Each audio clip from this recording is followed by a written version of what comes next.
Hi everyone, right, so Burnley fast coming on Monday night. Most of the results went Newcastle's way over the weekend without kicking a ball on Saturday. We remain in 14th position.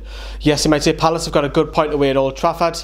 But then you've also got to look at Mitrovic scoring for Fulham again, which helped get them 3 points. But overall, if you ask Toon fans, he's still been 14th without kicking a ball on Saturday. You'd be happy with that. So the results so far went our way. Just got to keep an eye on the Huddersfield result on Sunday. If that goes our way, Newcastle could still be 14th going into the game on Monday night against Burnley, which we're going to be talking about the Toon.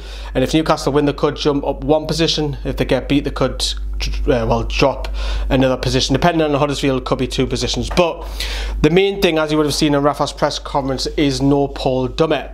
Now tomorrow we've got Paul coming on, and he's going to be down with Burnley with us. There's 5 with down Burnley. Paul's going to be talking about his predicted 111, but it's a massive problem, I feel, at the left back position. Rafa knows it, you know it, I know it, the media know it, everyone knows it. It's just who is going to come in for Paul Dummett? That's the big question. And also how did Newcastle set up.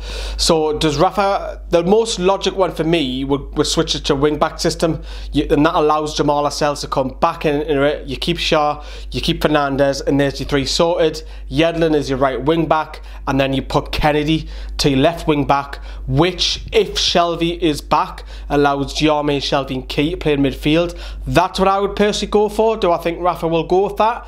I don't think he will, not against Burnley wing-backs. He tends to normally play the wing-backs against the bigger sides.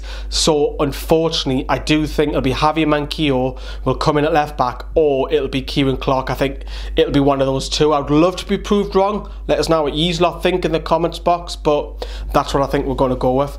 As I touched upon when I've done the Burnley video, you know, Newcastle are going to have to be resilient because, you know, not Fulham, I've got Fulham on the brain. Burnley, you know, concede a lot of goals. So we've got to capitalise on that, but coming our way, it's going to go high, it's going to go direct, set pieces, as I've touched upon as well. So it makes sense again to go back that wing back system, perhaps because you're having another centre back in there as well, but you've got to stop the supply. And I would have said Paul Dummett would have been absolutely fine against Aaron Lennon, but because he's not in there, who's going to stop Aaron Lennon? Because I think Lennon can get the better of Manquillo quite easily. I mean, let's face it, no disrespect to the lad, but it's not Premier League, is he? And then the other flank, Yedlin, is going to have to try and get in the face of Goodmanson and stop that supply as well. But I'd like to see Matt Ritchie contribute a little bit more going forward as well. Whatever this wing-back system or not, where does he fit in this team? Rondon was an absolute beast, we know this as well. He's had a couple of substitute appearances for Venezuela. He's got to start for me, and we've got to play to his strengths, get crosses in, and again, whatever formation, whether it's a wing-back or it's a 4 at the back or 4 midfield, whatever, we've got to continue getting crosses in, because look, he thrives on it. He's very in the mould of Shearer a couple of weeks ago. Was an absolute bullet header, reminded them of Shearer and Cliver in particular, his Chelsea goal in the FA Cup. But we've got to get supply. I think it will be Perez in the 10 because of his work rate, but I think if you offered a point, I think you would accept it. Keeps the unbeaten run going. Be delighted with 3 points. I want to go there with 3 points. Are Newcastle favourites? No, I'd probably still say Burnley are slight favourites, but the last 2 wins have given us everybody hope and the players a massive lift. And why can't we go to Turf Moor and get 3 points? Last season it was a horrible game, funny enough, on a Monday night, which we were there as well. I got ill, as I've touched upon already, but I am expecting it to be scrappy. There are a couple of people have asked us why Sky picked this game on a Monday night. Is because Newcastle will sell out, and B, it'll get a target up to 1 million people in audience as well. I know that from personal experience. So I think it'll be a score draw. I don't think it'll be pretty, but I think it's going to be 1-1.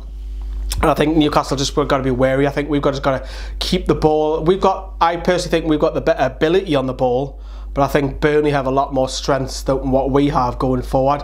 We have to play to our strengths, get crosses into Rondon, as I've touched upon as well. Just be wary of dead balls and long balls coming in as well, because I'm expecting them to go with, you know, Vokes and Wood up top. I'd be surprised if they're not. Let us know what you lot. Are you there at Burnley? If you're hanging around, like I say, there's 5 away at Turf Moor as well. We're doing a lot of videos afterwards as well, and then the journey across upwards. Thanks for watching. Have a good night. Bye bye.